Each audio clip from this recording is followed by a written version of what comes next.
This podcast is part of the Batman Universe Podcast Network, hosted by the BatmanUniverse.net. Check out everything related to Batman and the entire Bat family at the BatmanUniverse.net, including news and original content related to comics, movies, television, merchandise, video games, and more. Also, check out some of the other unique podcasts that TBU has to offer. Consider supporting this podcast by becoming a patron on Patreon. Even $1 can go a long way in supporting this content that you enjoy. Look for a link over at thebatmanuniverse.net to offer your support now. And now, on with the show.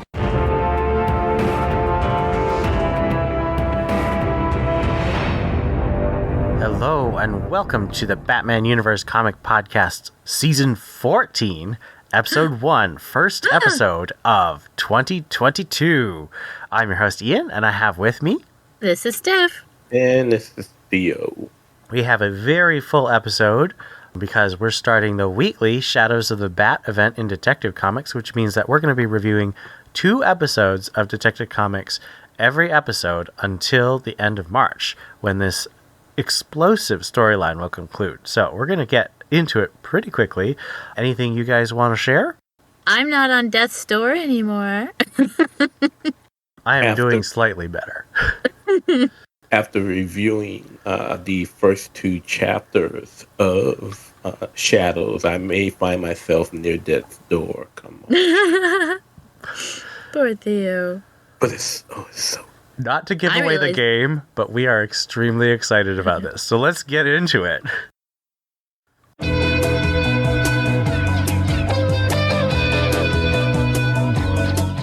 Detective Comics, number 1047, story number 1, The Tower, part 1. Written by Mariko Tamaki with art by Yvonne Reese. It's day 7 of the Arkham Tower trial, and Dr. Tobias Webb is holding a press conference explaining the major difference between Arkham Asylum's way of the old and Arkham Tower's new approach to treatment instead of punishment. These new medical breakthroughs will result in some of the best mental health practices Gotham has ever seen. Deb Donovan has some doubts. The Gotham Gazette has asked multiple times for a list of the pharmaceutical companies helping with the medical therapies the Tower uses in its treatment plans. Nothing's been provided to this point. But Dr. Webb promises to provide the paper with the list as soon as possible. Dr. Webb is very confident in the treatment practices of Arkham Tower. To prove this, he introduces one of the Tower's first success stories, Roy Dodd, formerly known as Nero 19. This surprises Mayor Nakano, who is also in attendance at the event. The last time Nakano saw Dodd, Dodd was trying to kill him in his own office at City Hall. Yet here he was, standing before the crowd, having his handcuffs removed by Dr. Ware. I feel good, he tells Dr. Ware. Later that day, Batwoman is meeting with Deb Donovan again. The reporter has her concerns about the doctor and the treatment practices at Arkham Tower. She's still having trouble finding information on the treatment practices at the tower. Furthermore, she's having trouble finding Tobias Ware's medical license. Batwoman is concerned about the increase in pharmaceutical drugs hitting the streets.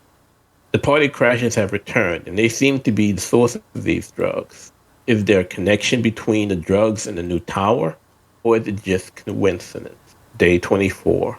Fire burns at the lower levels of the Arkham Tower, and the GCPD find themselves negotiating with an unknown assailant who has a list of demands.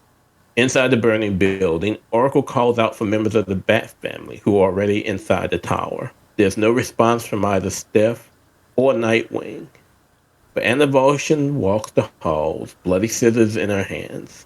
Outside the building, Batwoman arrives on the scene. She is too late, however, as the hostage negotiator has failed to make any headway with the inmates turned hostage takers. A man falls from the upper floor of the tower, landing on the pavement below.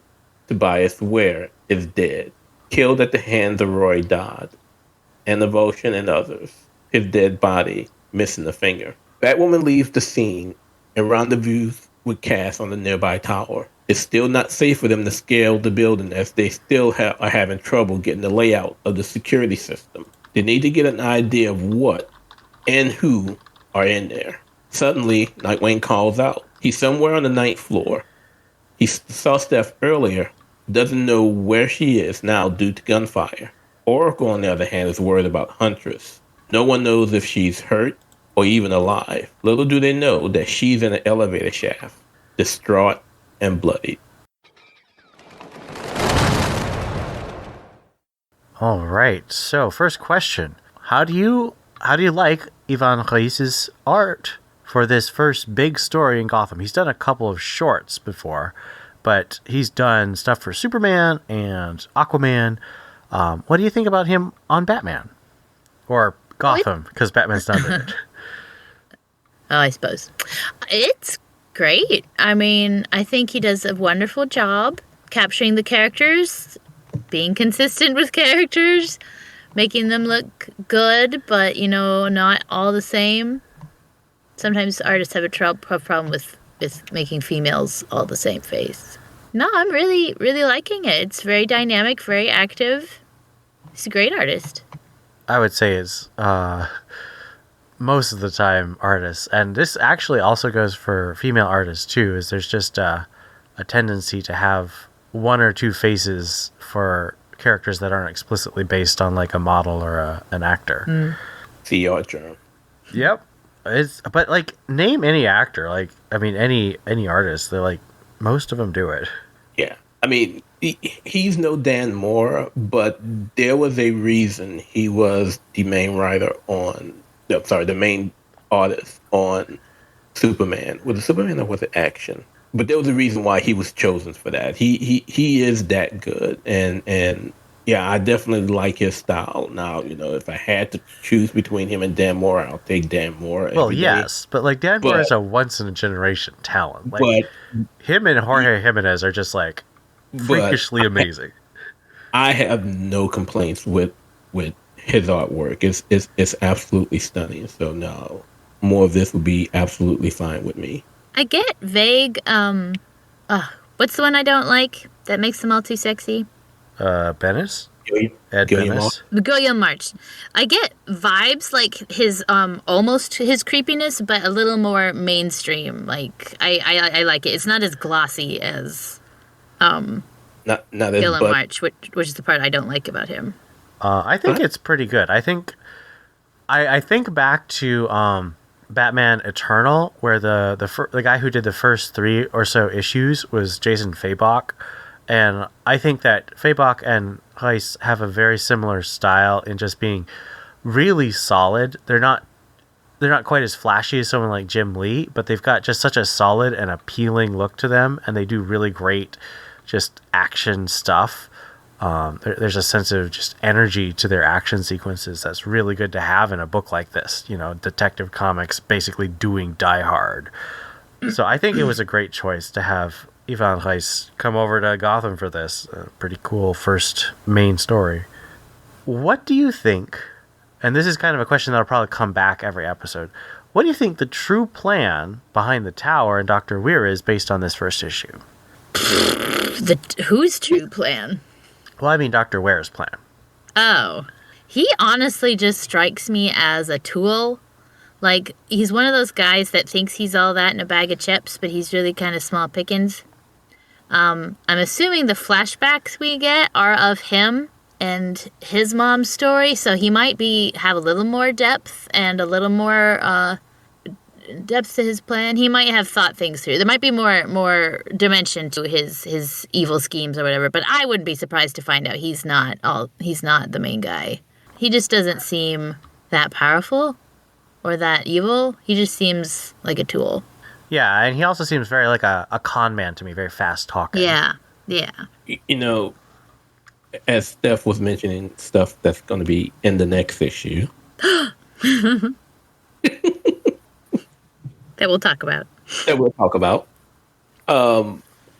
Yeah, but we kind of get, from what we've seen before getting into this first part with the last issue of the aftermath issue of Detective with Fear State, that where is the face, the mouthpiece of the Arkham Tower project, and that kind of lends to this idea that there may be a con going on, but outside of that, this first issue doesn't tell a lot because it just goes directly into so much action. You get him making the promise to provide the list of pharmaceutical companies, and doing this and doing that. But other than that, you don't get much in a way of what the overall plan may be. Although it's obvious that there is going to be one, but the action just took over, and that was okay. That was absolutely fine for me. Well, and so I wasn't quite sure how the story would be told, so I thought we were just doing a huge time jump, and I was like, oh, well, I guess Ware's not all that important then. Guess I shouldn't pay too much attention to him because he's got introduced and then immediately murdered. Okay. So at first, I didn't think he was anything.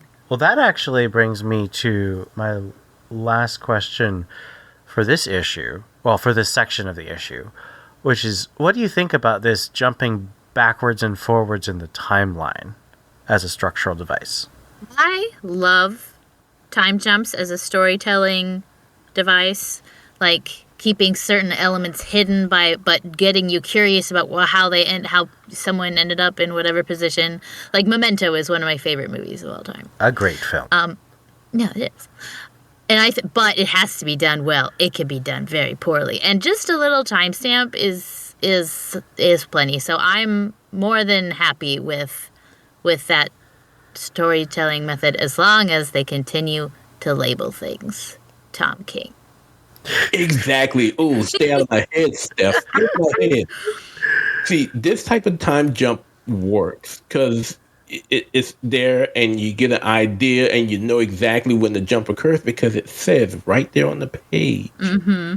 Day 7, day 24. We're in the future. Whereas if you pick up the pages of Batman Catwoman, you don't know where you're going to end up. Well, you need to look at what Catwoman's wearing, but unfortunately she gets naked a lot. So it's like, well, now she doesn't have her outfit on, so I don't know what time this is. But we're not talking about that. Yeah, but no, I have... This was a great way to introduce this book. And, as we get into part 2, we'll see that what was done in this issue, what was done with part 1 was them saying, hey, this is going to be a hell of a story. Now we're going to see how we're going to get there. And I'm okay with that type of time jump to prepare you for what's to come and to get you anxious about what's to come. And that works for me. This was a great start. It was a really great start. Absolutely. I also am a little worried because a lot of TV shows have done some really cheap time jump techniques that I got really tired of after watching a bunch of action adventure shows. But I think that Tamaki is doing a much more... the fact that she's jumping back and forth instead of just doing the flash forward thing indicates that she's got a much more sophisticated take on what's going on. So I am very excited about what's going on with that. Let's get to our backup. Story 2, The House of Gotham, written by Matthew Rosenberg, art by Fernando Blanco. A young boy plays with his toy dinosaur as his mother looks in the fridge for dinner. Suddenly, the boy's father barges in. They need to go, and go now. Someone is after him. As the parents hurry to look for the suitcases, there's a knock on the door. The little boy uses a chair to peek through the peephole, only to find the Joker's menacing face smiling back at him. The father grabs the boy, right as the Joker swings an axe through the door. He hides the boy in the closet while looking for his gun and tells him not to move. The Joker has made his way inside. He isn't happy. The parents try to reason with him, but to no avail. The father made a grave mistake. He bothered the Joker. The boy watches the Joker murder his parents. The Joker suddenly sees the toy dinosaur and realizes he's not alone. He asks the boy to come out so that they can talk. But Joker doesn't know that the boy has found his dad's gun. He does realize, however, Batman is on his way and he takes his leave from the apartment. Batman crashes through the apartment window and finds the dead parents. He turns to find the boy standing next to him, the gun pointed at his head. The boy blames Batman for his parents' death. The Joker has to be his friend. But Batman promises that he wants to stop the Joker to make sure the clown doesn't hurt anyone again. Batman grabs the gun and disappears before GCPD makes their way in. As the police tape off the crime scene, they tell Harvey Dent that the boy claimed that Batman killed his parents. But the young DA waves the idea off. No one knows what to do with the young boy, as Children's Services is not available right now. James Gordon can't take the kid either. There's only one place willing to take the boy for now, Arkham Asylum. So, the question that we're going to have to be pondering, and I'd like my co-host to bring up clues and evidence as they pop up, because I may forget to ask the question. Who is the boy? Solicits have been very careful to always call this character the boy, and the comic so far has just called him boy or, son. So if I can go first, Steph. Yes, go ahead.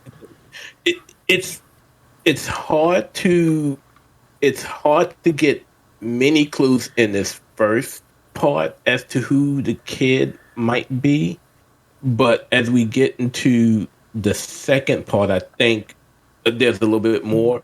I think the most obvious that I know Ian is thinking is probably his hair and the makeup of his hair, being fire red. But I myself, and I mentioned this in both of my reviews for both 1047 and 1048 as to, having the idea of who it is. And since Ian has asked who this might be, I think that this is Roy Dodd, a.k.a. Nero. And I'm thinking that, we know little about him from the Fear State arc with Mariko Tamaki, other than, the fact that he's kind of loony, and, feeling of himself and feeling full of himself. But I think, this exposure to the Joker, and as we get to the second issue, this exposure to Clayface, is going to slowly mold this character into who we get in Fair State with Nero 19. I don't think I thought about it that much. I just thought, who is a male that we've met so far that has red hair and has psychological issues? Well, there's Nero. Well, that's my guess. So that was my thought process. So you gotta be all damn analytical. Just answer, boy. He's wet hair. He has wet hair. It's the same person.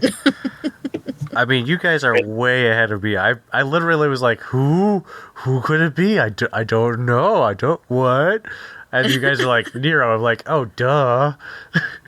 It's your post-COVID brain. See, here's the thing. I love mysteries, but I'm really bad at solving them. I like to watch the detectives solve it on TV. I never try and guess. Except, now that I've watched a ton of them, you start seeing like, oh, here's the guest star I recognize, so he must be the villain. All right. So, let's give issue 1047, Shadows of the Bat Part 1, our rating out of 5 fingers. Huh? No, I'm just shocked that was his only question. Oh. Did you like it? Well, I guess that's your rating question. I mean, the thing about this is a lot of this stuff is going to sort of cross over between issues, so I wanted to save some more questions for the second issue. True. Like, I couldn't even answer a question without referring to the next issue. Hot dang, y'all. This might be like a 4 or 4.5. This is just so good. The art's good. The story is so intriguing. The writing is fantastic. At no point does a word bubble come up and I go, no, that person wouldn't say that. That's a stupid thing to say. You have to pick one. You can't... 4... because I think there's room for improvement in coming issues. Okay. I was so close to giving this a 5, just on the main story, but being consistent, the backup was not as good to keep it at that level, so I did drop it and I gave it a 4.5 on the website, and I'm gonna stick with that. I am also going to give it a 4. I think it's really a great start. And that gives us an average of 4.17 with a mode of 4. Let's move on to our next issue of Tech.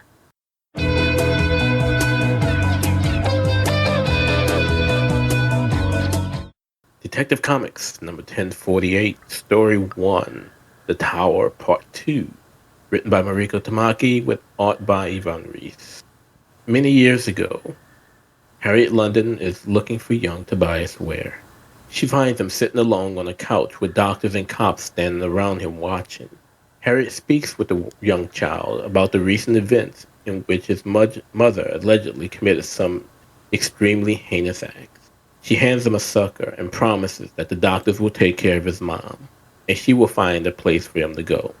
Years later, it's now day 12 of the Arkham Project, and Dr. Lisa Frau is having an interview with Dr. Tobias Ware about joining the staff at the Arkham Tower. As they exchange questions with each other, an urgent call comes in for Dr. Ware, and he asks the candidate to wait outside. Little does he know that Dr. Lisa Frau is actually Batwoman. Batwoman checks in with Oracle, but is interrupted by the returning Dr. Ware, who offers to bring her on a tour of the new facility. As they walk, Dr. Ware speaks of the patients in Arkham and of his plans for the future if the facility is fortunate enough to receive the funding. They step into an elevator where they head to the basement. This confuses Dr. Frau, but Dr. Ware explains that it was the easiest level to pass the city's security guidelines for the patients being held there. Here, Arkham houses all of Gotham's most unique and dangerous patients. As they step out of the elevator, a familiar figure walks past them. Victor Freeze, otherwise known as Mr. Freeze. Dr. Ware stops him and asks him how he's feeling. I feel good, he responds before heading off to get an iced coffee. They walk past others, including Lady Clayface, before reaching a closed door housing an inmate who believes she's Harley Quinn. She doesn't want to be bothered, however, so the two walks on, where Dr. Ware introduces an evulsion. The patient claims that she smells something. Dr. Ware escorts Kate back to the first floor where he departs for another meeting. He's met by Dr. Chase Meridian, who's been having trouble booking time with some of the patients she wants to meet. She also wants to meet with Dr. Ocean, who's apparently in a conference. Dr. Ware promises to take care of everything and get Dr. Meridian in. Before leaving, she mentions the smell and the Vulcan claims to be having and wonders if it could be a side effect of the medication treatment. Ware promises to look into that as well. Back at HQ, Kate and Babs discuss the day's events. From behind, Nightwing asks Kate if she saw someone. Kate confirms that the person is a patient, but she was not able to see her. The team decides that they need to turn their focus to finding more about Dr. Ocean. As it's becoming abundantly clear, the miracles of the Arkham Tower is anything but. The story ends with a trip back to the past, where the young Tobias Ware leaves the hospital before his ride to the Wayne home for boys arrive. He instead reaches out to a friend and gets a pizza before going to hang out. As they sit in front of the TV, Toby's friend asks him about his mom and whether the hospital will be able to take care of her. The young Ware doesn't care, however. Fixing what's wrong with people like his mom is a huge waste of time. So we get an early look at Dr. Ware's psychology here, and were you surprised at the reveal that he doesn't care? I mean, we both talked about him being kind of a con man in the first issue, but I don't know how much of that was colored by the fact that we knew this. But this immediately means that we feel less sorry that he's dead. So how do you think this revelation works? Well, I think that it further solidifies that the whole Arkham project, the Tower project, is nefarious. Got something nefarious going on. You know, and you know, we mentioned with talking about part one that there seems, you know, that it just seems too good to be true, and this attitude of his kind of confirms that. I don't think so at all. I think how many of us when we were young, projected or said things we didn't mean, or when you're angry at someone, you say things, or this kid probably has lost hope. I don't think this necessarily disregards anything he did as an adult. I would never want to be judged as an adult by something stupid I said as a kid. I did not automatically lose sympathy for him when I read that part of the story. It actually made me think, well, he's got a longer journey to go on than I had anticipated. Like, I think this makes him more interesting and not write him off a bull. Now, if I would have seen this in part one, if this was part of the story in part one, I could kind of see that. But there's a reason why it was added in this way, and I don't know, it just seems too obvious that it's to build sympathy for him. I don't think it's necessarily build sympathy, but I would not think to automatically write off an adult's motivation for something they said as a child. It's possible that he sees, I haven't read ahead, but it's possible to me that he might see that, yes, there is hope for his mom, or there are people who are trying, and even though there is no hope for his mom, there's hope for other people. I don't know. Well, in real life, I definitely agree with you in real life, but this is a story that they're presenting information in a purposeful way. But I have more faith in Tamaki. But I guess we'll see. We shall. We shall. Or we did. Shutting up. What are you most excited for in these 2 issues to be developed as the series progresses? Oh, like what about these 2 issues is getting me hyped up? Yeah. Well, I want everyone to be okay. We still don't know what's going on with this crazy Die Hard beginning and why fingers are so important to collect and all this stuff. I don't know. I guess I'm curious to find out, what did Ware think his amazing strategy was, and why did all the inmates go along with it, or maybe it was temporary? I don't know. I'm curious to know that whole part of it, if I had to pick. Hey, I am very interested now after part one. When you see Helena on top of that elevator shaft, and she's obviously in pain because she's probably just being flooded with all these visions. I am even more interested now in just from part 2, because I am more than certain that she is the her that Kate and Nightwing were talking about, who is a patient. So it doesn't seem she's in there undercover. She's checked in. She's there for treatment. So I am very interested to see what made her, decide that that's what she needed to do, and where it goes from there. That's one of the things I'm excited to see in the next, hopefully, few issues. I am most excited to see how Tamaki uses Huntress, because she put Huntress in such a difficult spot, and Huntress is one of my favorite characters, so seeing her in this difficult spot makes me hope that she'll have a really good journey out of that spot. So that's what I'm most excited about based on these 2 issues. So I had some questions as well, just from, am I the only one who was really turned off by some of the all-panel stuff that we got? Like, for example, last time we saw Dr. Freeze, he had kind of been redeemed, but he had to go into that cryostasis because he was dying, and Batman put him there and said, hey, we're going to... Or... last time we saw Lady Clearface was in that first... No. Mr. Freeze had that whole thing in Urban Legends where he's evil again. Oh, he's evil again? Yeah, unfortunately. I agree that the off-panel stuff is annoying, but the off-panel stuff is actually how he got from being good to being evil again. Yeah. So I missed that, yes, because I didn't read that in Urban Legends. I probably You did and didn't forgot. miss much, but I'm kind of sour on urban legends in general. And didn't Lady Clayface die in Tamaki's first arc? No, she never died. She was just kind of.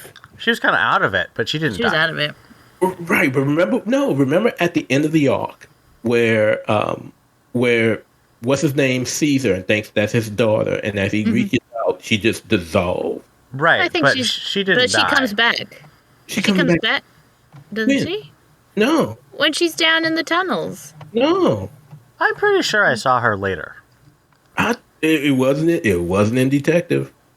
Last Unless she showed up in Urban Legends or one of the other books that I skimmed through and don't read completely.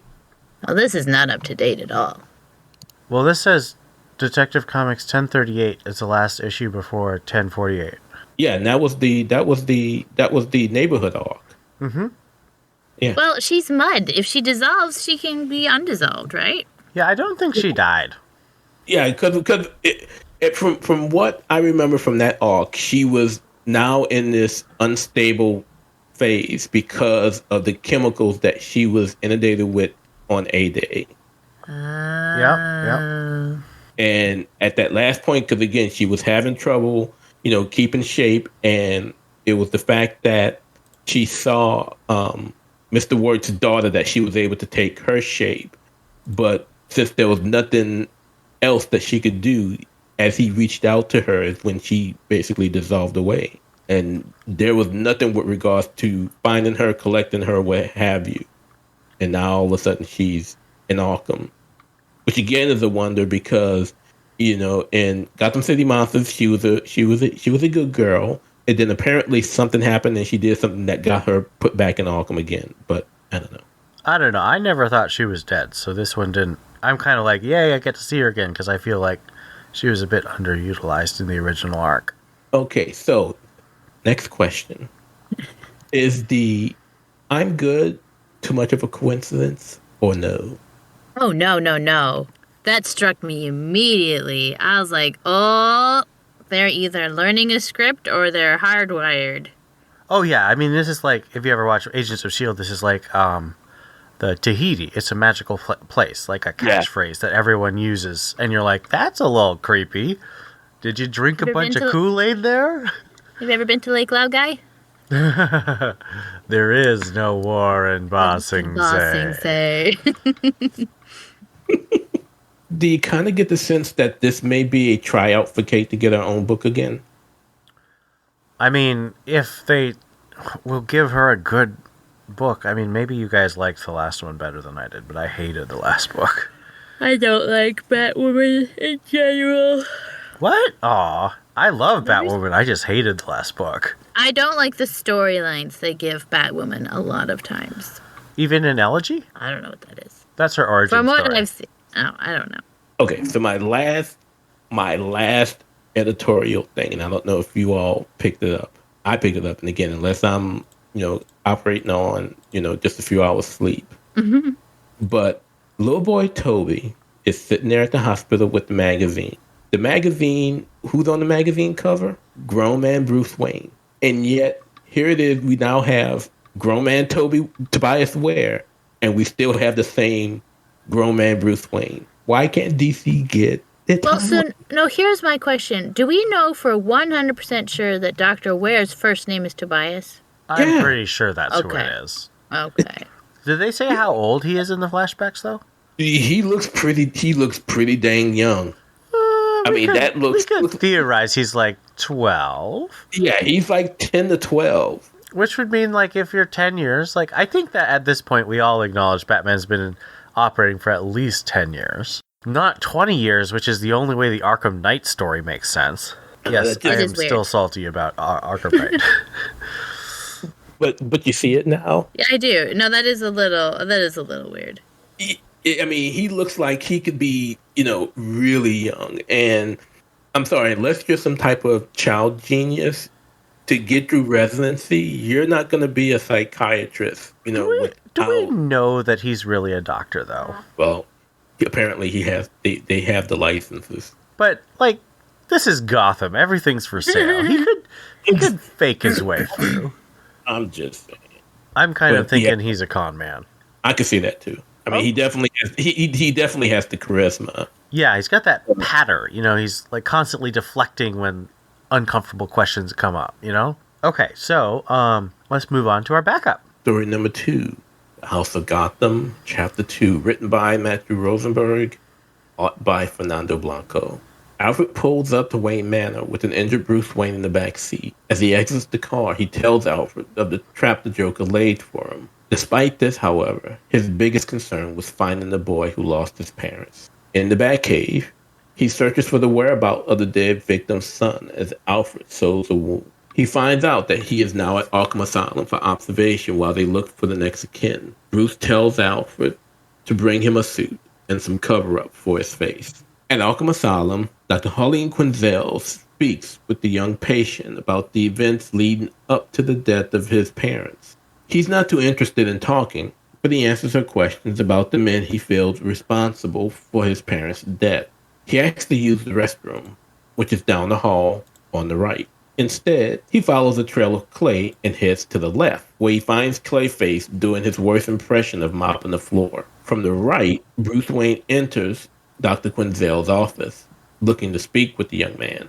The Martha Wayne Foundation has a new facility that has space for the young child to stay. He goes to look for the child, only to find him playing with Clayface. The guards arrive and tear the boy away before turning their angst towards Clayface. Bruce Wayne takes the boy away from Arkham, taking him to the Martha Wayne orphanage, promising him he would be safe. It's bedtime, and the boy lays in bed, but he can't sleep. Something is staring at him outside of his window. It's Batman. So, how do you feel about Fernando Blanco's art? I think we're going to keep Blanco longer than we keep Ivan Reis because he's only doing 10 pages per issue. How do you feel he matches or doesn't match with Reis? And how do you like his art by itself? I guess his face style and shape are similar, but his lines are just so much thicker.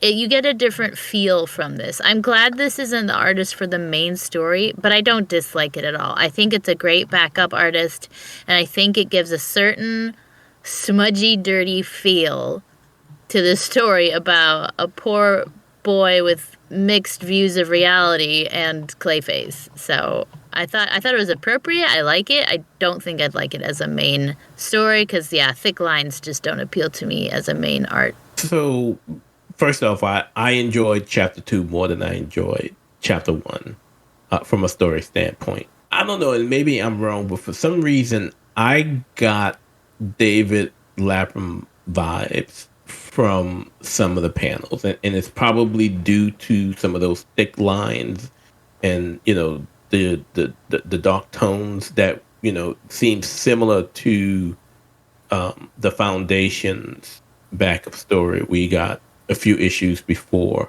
but it's creepy enough to where it works. And again, maybe it's because Jody Belair is doing the colors, which I'll never have a problem with, but it's very suitable for the story that we're getting. I actually am a big fan of Fernando Blanco. I loved what he did on Catwoman with Ram V, and I've liked him on a lot of other stuff. He's been kind of one of DC's fill-in artists, which is so unfair. And actually, I've listened to a couple artists on stream recently who've said that an artist who isn't on a main book or on like a regular book, DC has a bad habit of asking them to do last minute issues and stuff. And this is pencils, inks, colors, and letters. And so they become the fireman. They always put out the fire of the book needs to get done, but they never get put on a book because DC likes having firemen to put out fires. I worry that Fernando Blanco will get stuck in that because he's really good and apparently quite a good worker. And I'm kind of irritated that we lost Blanco for the last couple issues of Catwoman because he's had to start working on this because he's like 5 or 6 issues ahead on this. So we lost him and had a bunch of fill-in artists for the end of that run. And DC has that's another bad habit of DC's, is pulling artists off of runs, putting them on a new book. But I think that he does a really good job. I definitely see what you're talking about with the thick lines and the similarity to David Lapham, but I like thick lines. They remind me of David Mazzucchelli. I really like a thick, clean line, and I think that Fernando Blanco does a really great job with that. And I wouldn't have minded if he'd been on the main story, but I definitely, no shade on Ivan Reis. He's a master. I just think that Blanco is really good. And let me just say, I am a fan of Brad Anderson, but if they could have figured out a way to get Jody Belair on colors with Ivan Reis, I think that would have been masterful. That's just me. That's a bias. I can see that, but I mean, for me, Anderson, Belair, Breitweiser, Pasalacqua, there's a couple other colorists that, Laura Martin, they're all on my mountaintop of colorists. So Brad Anderson or Jody Belair, I'm like, I can't pick. They're both favorites for me. So let's give our rating for Detective Comics 1048 out of 5 undercover doctors, because it's like every doctor's undercover has a secret agenda. I liked this one, but I don't know if I liked it better than the other one. I'll still give it a 4. It has a wonderful backup. It has a great story. 4. Don't like it as much as the first one, but I'm going to give it a 4. There you go, Steph. Wait, I'm confused. You are or are not? Huh? I am giving it a 4. It's giving it a 4. But Theo, you're giving it a 4 or 4.5. I am giving it a 4. Like Steph said, the action in part 1 just did it for me. Mm-hmm. This story was, the main story was very good, just not as good. But like I mentioned earlier, I actually enjoyed chapter 2 of the backup slightly better than I enjoyed chapter 2 better than I enjoyed chapter 1. Again, not saying chapter 1 was bad, but this one was just a little bit better. So from that, I am giving it a 4. I am giving it a 3.75 because the action in 1 just sucked me in, and in 2 I was just like, there's more backstory setting up things rather than things. It felt like things weren't happening yet, and I was like, I need to know what's going on, which is good, but it didn't quite satisfy me the same way that just the brutal action of that first issue did. So that gives us an average score of 3.92 with the mode of 4 again. I almost did 3.75, but I was like, it deserves more than that. All right.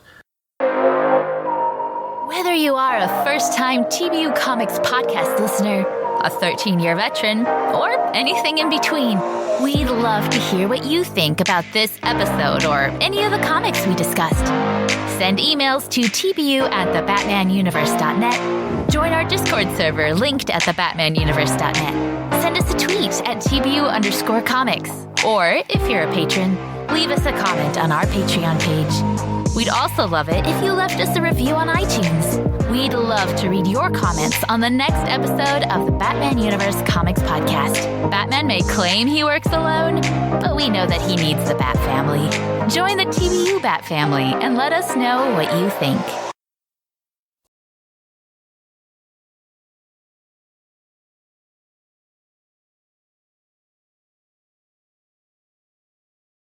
Batman number 119. Written by Joshua Williamson, art by Jorge Molina, Adriano De Benedetto, and Mikel Hanin. The Abyss, Part 2. Old and New Enemies.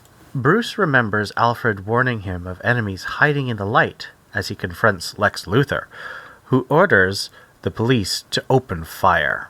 Batman subdues the police and escapes, later confronting Lex over dinner as Bruce. Lex dumps expensive wine on the ground in front of him to insult Bruce, and after offering to make Batman his servant, Bruce disappears to take a look at Abyss's body. In the morgue, he realizes that the body is too old to be Abyss, when Abyss himself attacks after causing some kind of darkness around Bruce. The local detective who's been helping Bruce finds him with a massive slash to the lower abdomen and blind. First question, why do you think they're putting so many artists on each issue of this book? Every book has had at least 2 artists, and this has had 3. What What's going on here? I don't know. I don't care. Did you notice? Well, I guess I did. It took me a while to actually get through this one, so I might have actually taken a break between artists and not really noticed. Well, who's the one who did Grayson? Mikhail Hanin, the guy who Yeah. drew the Lex sequence. Yeah, you can really tell that that's him, very much so. I guess I'm just sensitive to line thickness, and so like the Janine stuff and the later stuff, that one doesn't bother me as much, especially since it's such a different light. Like, so much of that is in dark, and Batman's in the darkness, so you could kind of get away with it. But that first section and I don't know. I'm just talking out of my butt. I don't know what I'm talking about. It did bother me a little bit, I guess, but mainly because Janine looks so different than everyone else. I really didn't pay that much attention to it. Probably because I'm still having a hard time catching the story. It's just, I guess, it's the best way to put it. Yeah, I really didn't pay that much attention to the idea of three artists. For me, I actually sort of was like Theo in the first issue. I had a difficult time realizing that it was multiple issues. When I started looking, like Steph, I mean, I know Mikhail Hanin from Grayson, so seeing his style, I'm like, oh yeah, that's him, and so the other one must be Jorge Molina. However, this issue, I got halfway through and I realized this is a really different issue because Di Benedetto has a really different style to me than the other two artists. The other two have kind of blended their style. Benedetto just looks like a different book. It looks like a different story. And I worry because usually when you have this many artists, that indicates that you have a huge time crunch. Now, we know that Williamson was sort of last minute as a replacement for Tynan. Although DC knew since June that Tynan was leaving. So theoretically, they should have had about 5 months to get these issues ready, which is more than enough time to do, 4 issues, which is what this arc is. What makes me concerned is that we know from Tynan's newsletters, and I'm supposed to be writing the final column on Tynan's newsletters this week, so hopefully that'll be out on Friday when this episode drops, that DC didn't get back to him on his pitches. Now, he submitted his pitches in the summer so he started in, I want to say January. Yeah, January. He submitted his pitches in the summer or September. They should have had plenty of time to get it out, but they didn't approve what he was supposed to be doing until, November and December, the month before the issues were supposed to start coming out on a double shipping book. I really wonder if editorial is making the same kinds of either delayed decisions or required rewrites that are requiring Williamson to get additional artists to make the book come out on time. Whatever is happening, it's not making me feel comfortable about the direction of this main book. Especially when Detective is doing so well with a weekly book. This book feels off because of the art to me. It's just less than exciting. I mean, I was very excited about the idea of seeing Batman Inc. again. Me too. We haven't seen those guys in quite a long time, and this is our second issue, and we really haven't seen them. We seen them taken away in handcuffs. But that's like 2 panels. It's not seeing them. But it's just, and maybe that's part of the problem too. We were told this is going to be a Batman's Inc. story, and it's been everything but. Yeah, but I don't know.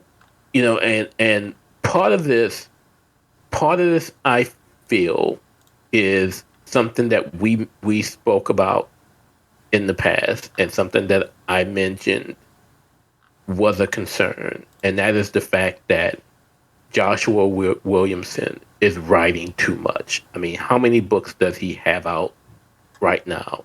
In addition to Batman, in addition there's Robin, in addition there's Deathstroke Inc. He's think he's finished with Justice League Incarnate yet. There's just so much that he's doing right now, and I think Batman is suffering for it because all of these other things were already out there, and he was already entrenched in them. And if editorial is making him do these rewrites when he's already bogged down for time because he already has so many books that he's writing, and we're gonna have Shadow War, and I just think, again, not any knock on him, but I think there's just too much for his britches right now. Yeah, and especially since this is the last book that got added to his plate, even though it's technically the most important because Batman's the top book, he just hasn't had time. Like, obviously he was planning Robin for months, and Deathstroke Inc. too, he was planning for months. This one, they're clearly pulling some kind of last minute stuff on him. Yeah, I'm concerned where Batman is going. I really am.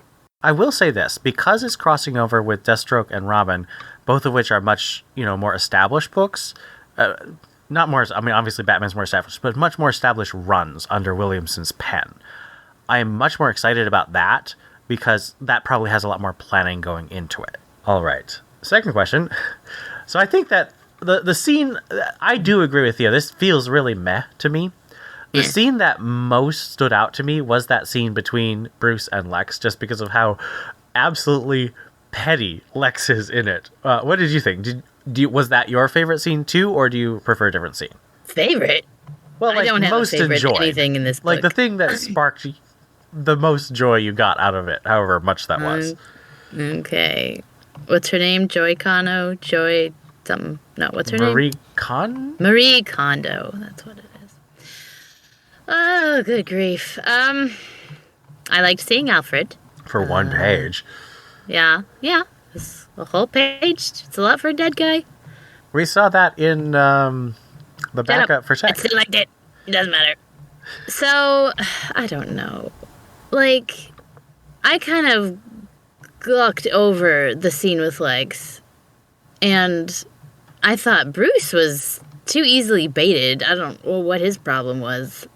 Fair, I feel like he should be a cooler cucumber. And then, I don't know. Just the way he talked was not my favorite. And the way he reacted to things, I don't know. Didn't seem very Batman-y.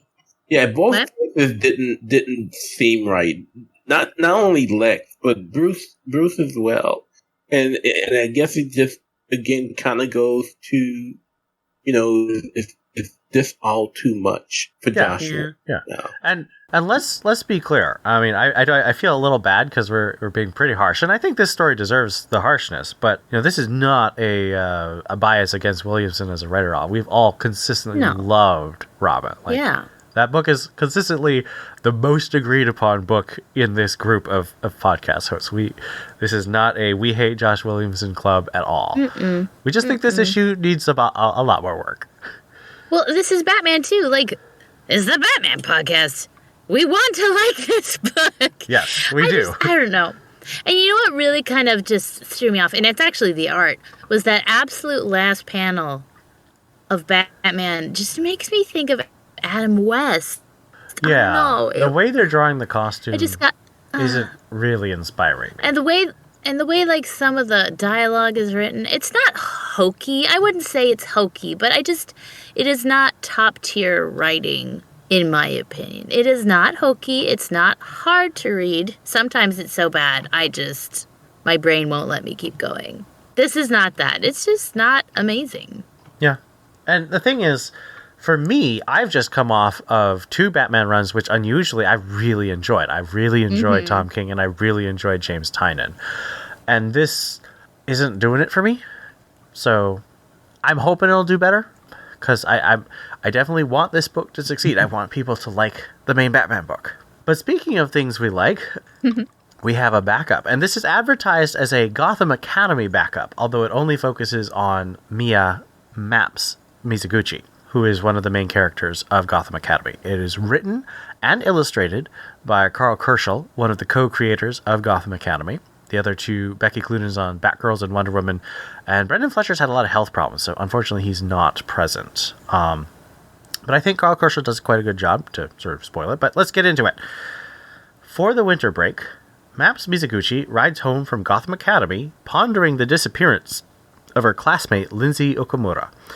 She fails to convince her parents to help her investigate the rumors of body parts in the river, and forced to attend a dinner party, she meets Bruce Wayne again, see Gotham Academy for their first meeting, then heads to her room, ditches her family driver friend Catherine, and dresses as Robin to go out and investigate. She enters Lindsay's house and bedroom, finding cucumbers scattered all over, and is surprised by Batman, also investigating. He plops her in the Batmobile, intending to take her home, but the car is attacked by strange, mutant-seeming monsters who overwhelm Batman into the waters of Gotham Reservoir, leaving Maps, Robin, by herself. Bum, bum, bum. So, first question. Is Mom and Dad Manor the best name for a house, or what? So at first I was really turned off by like the narration bubble, whatever. And then I realized this is her like writing her life as a D&D campaign. And then it suddenly became fantastic and absolutely wonderful. So just the way she talks about things and what she calls things. You know what? I didn't even catch that it was Mom and Dad Manor. Like, that's just the cherry on top of this fantastic dessert story. Thank you for pointing that out. If I had been drinking at the point I read that, I might have destroyed my keyboard. That was best name for a house. I'm definitely on board with that. This issue, like, spoiler alert, my rating for the first half of the story is going to be pretty low, but this backup is going to bring it up surprisingly high. I love this. I actually was inspired by this to go back and reread all of Gotham Academy. I skipped the yearbook, but I read through all the plot, and that's a delightful series, and this is a delightful backup. Did we do Gotham Academy as a Patreon cast or as a COVID tied? I thought it was a COVID one. Yeah, but it might have been a Patreon cast. Yeah, because if it was a COVID one, I missed out on that one. Yeah, I think it was just it was an extra. So Patreons or people who might want to be patrons, we did a wonderful TBU extra covering the first arc of Gotham Academy. Steph and I, check that out. It's really great. What? I don't want to go too far because I could just gush about this for a while, but what was your favorite moment of this backup story? I really liked the party where she's trying to avoid everyone. She's like, stealth check, Mia! Yep. That was pretty great. I don't know. Although, now that I've mentioned that Bruce lost his cool and he wasn't a cool cucumber in the first half, made me enjoy the part where she finds all the cucumbers in her friend's room. It's just like, oh, that's where they went. I'm tired. I don't know. The whole thing, she's just so charming. She's so lovely to read. Like, she takes things serious because she knows, like, my friend is missing. I care. Like, she really, really cares. She knows it's serious, but she's gonna have fun doing it. She just can't help herself. I just think the whole thing is great. But if you made me pick at gunpoint, I would say the little scene where she meets Bruce at the party might be my favorite. That's a really great scene. Yeah, I enjoyed the whole stealth check thing. That was just fun. I mean, you can tell that she tries to find, like, and it's like Steph said, something that's serious, but she's gonna try to find fun in doing it, and you just see that in every page of this, and I truly enjoyed it. It was fun, and of the three, I am the one that is last to the table when it comes to Gotham Academy, but I am definitely a fan of Maps, but I will also say, and I, again, don't want to harp on how bad the main story was, but when the backup story is better than the main story, you kind of got a problem. Yeah. Not incorrect. All right, so let's do our rating, and pulling a last minute change. Rating out of 5 cucumbers. Oh, gosh. Oh, man. So if I was rating just the backup, I might give it a 4.5. If it stays consistent, I might have to give it a 5. Like, that's just delightful. The main story, again, it's not unreadable. It's not bad. It's just not Batman caliber. So I'd give it a 3. So if I'm averaging those two out, a non-shocking 3.5. I will give it a 3 to 5. I'm going to give it a 3.75 purely on the strength of the backup. No, you can't do that. Yes, I can. Because if it were the backup alone, it'd be a 4.5. But Oh yeah, if the story was just the backup, this was easily a 4.5 for me. yeah. So that gives us an average of 3.5 and no mode. And it's my own fault. I could have made a mode, but I didn't. All right. So that brings us to the end of our reviews. And now we're going to get into Greater Gotham.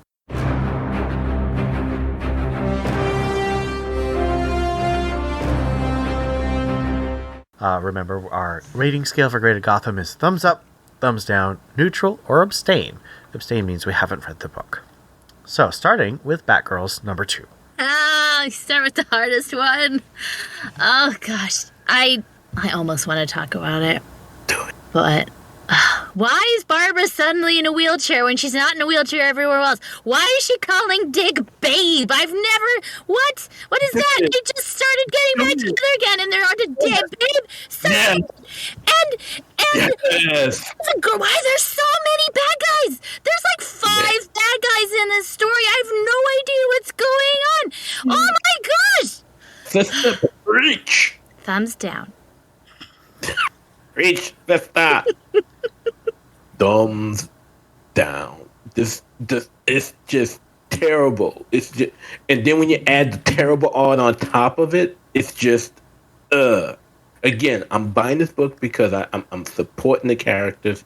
I don't want the characters to go away, but if they can get rid of Jorge Corona, and if they can get rid of Becky Cloonan and get a true quality creative team, do it. Because right now, this is terrible. Absolutely terrible. Meanwhile, in Eatontown, I thought this was better than the first issue, and I've given it a firm thumbs up. And you are wrong.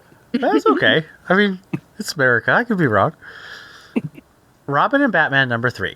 You know, I just realized today I hadn't read any of them, so I don't remember what 3 was, but I think it was a decent story, a respectable thumbs up. Thumbs up. Just on the art alone. Yeah.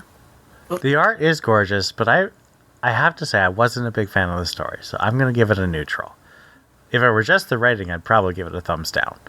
Urban Legends number 11. We have 4 stories, and they're all longer stories, which is interesting. We've got 2 6-parters and 2 3-parters. The first one's a Bruce and Zatanna story by Vita Ayala. The second one's a White Witch story by Ram V, following up on a thread from his Catwoman.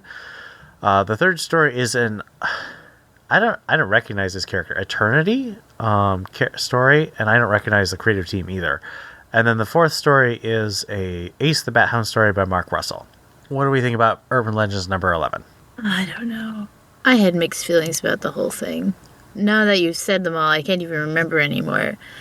The Ace the Bat Hound just kept going, and I didn't know what was happening. And they killed Hugo Strange, and I'm getting tired of Hugo Strange. I'm getting really tired of killing off main villains in side stories. Like, they did it for Anarchy, and they're doing it for Hugo Strange, and this is not cool, it's not respectful, and it's dumb. Yeah, especially after he had such a big part in Harley Quinn. Like, I don't know. I guess thumbs down. I still like the book, but right now, none of the stories in there were gripping me. And they're gonna go on for 6 months. Oh yeah, one of them, I don't even remember which one it was. I wasn't impressed. And then I was like, part 1 of 6. Oh, no. Oh, and you were so mad because you said that you're worried they're going to pair Bruce with Zatanna. They are pairing Bruce and Zatanna. That's right. That was the first one. I blocked that from my mind.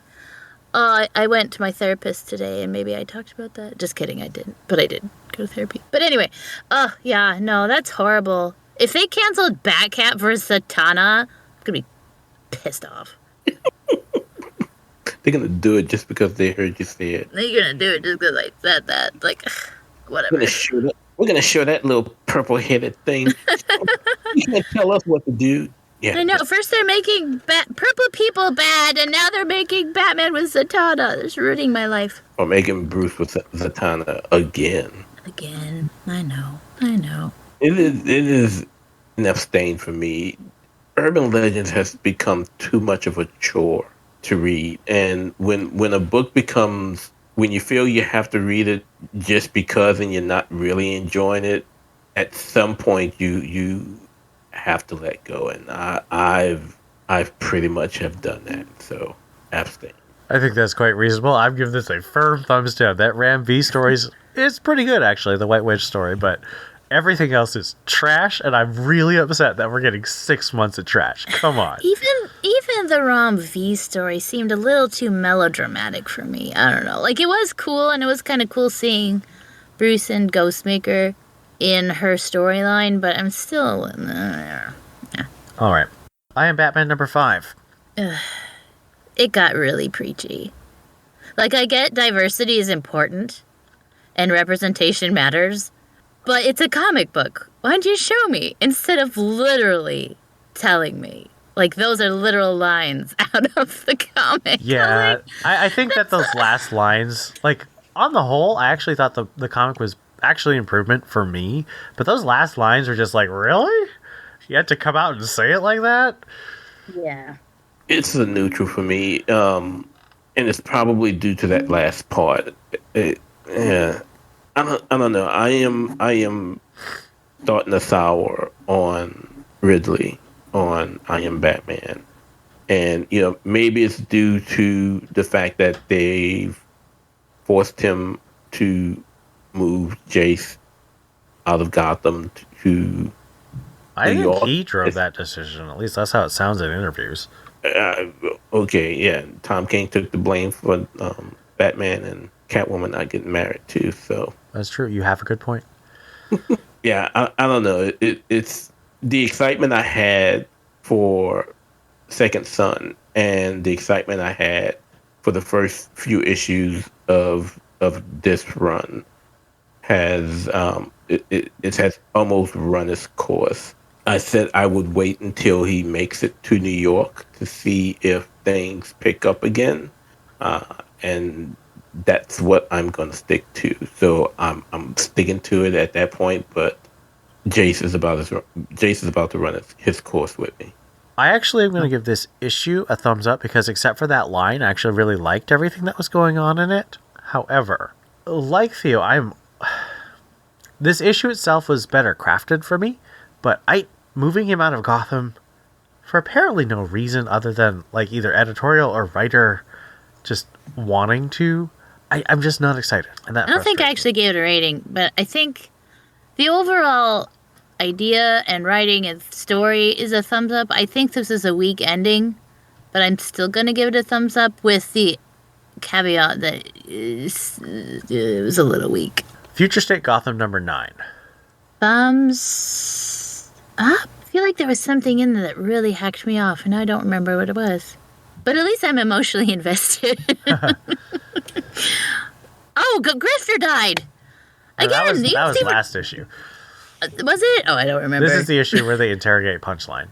I've been terribly sick. No, they find Grifter's mask. Yes. Yeah. They find out that he died, but he died last Yeah. issue. Well, I was sick when I read that. I don't remember. True. They killed Grifter. Yeah. Well, in the future, he's still alive in the present. I'm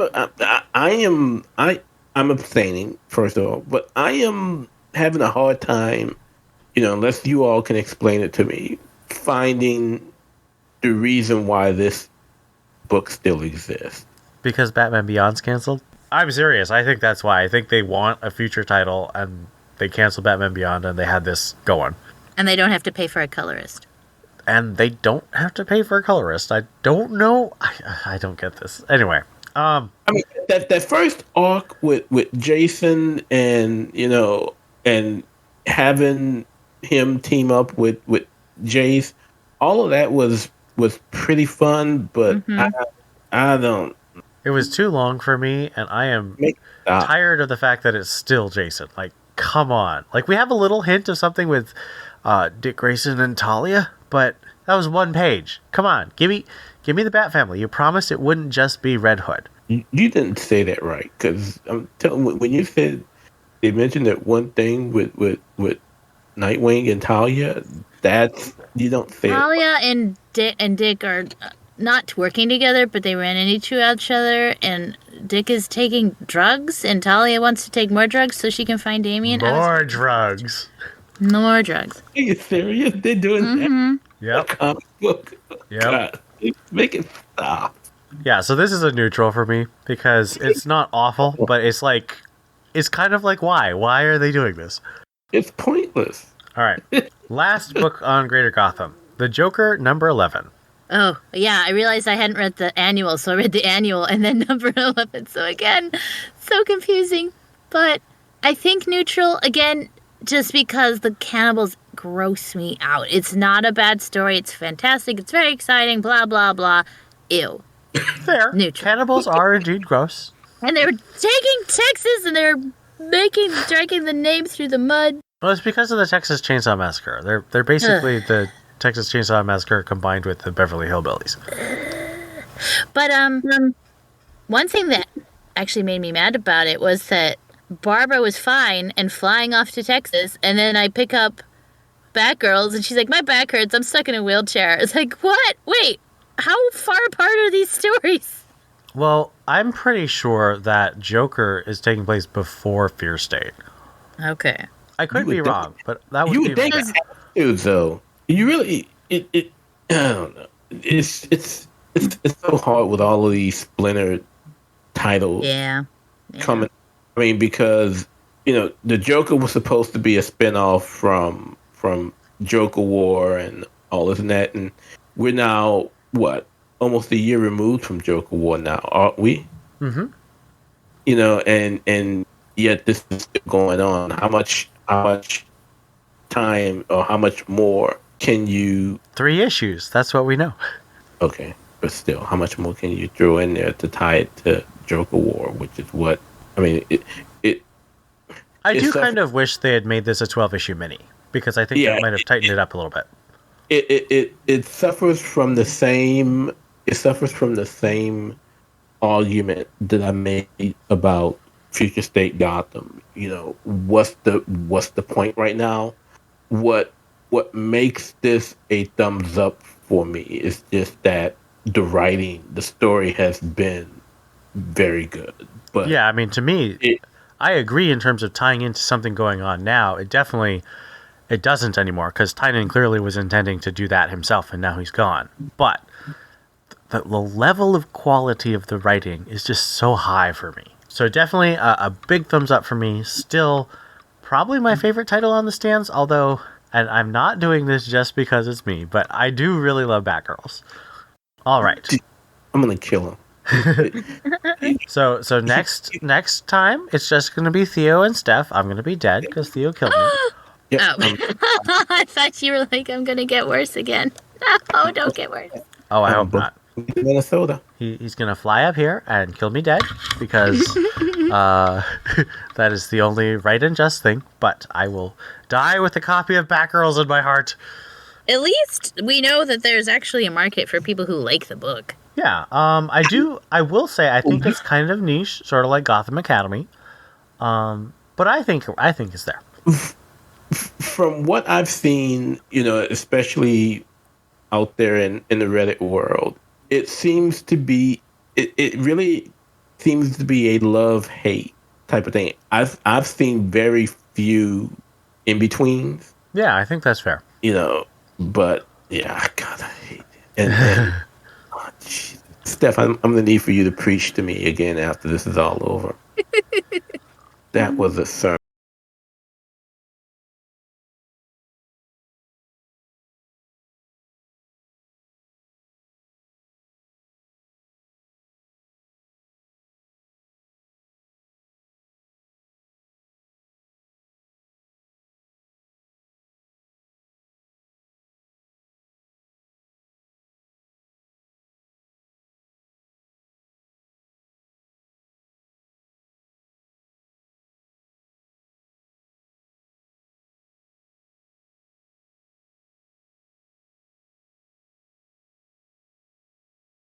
end of our podcast. This was our first episode of the year. I'm very excited for Shadows of the Bat. I hope you are too. I really hope you guys let us know what you think of these titles. Let us know if there's anyone out there. I know some of us are out there who also appreciate the Batgirls title, so irritate Theo by sending in a fan mail with that. And until next time, I'm Ian. I'm Steph. And this is Theo, Batman fan _ for life at me. If you did. And we'll see you next time. But There was an episode, just to sidetrack just a hair, there's an episode of Psych where, every episode of that series was formulaic. Like, yeah, you're introduced to a new person. Oh, look, that's the bad guy. What a surprise. There was one episode where you get to the end, you just literally have no idea, and it turns out it's the Czechoslovakian mafia, and at no point did you ever guess or see or hear about the Czechoslovakian mafia. It was so random. Sorry. Continue. that's cheating. It was cheating.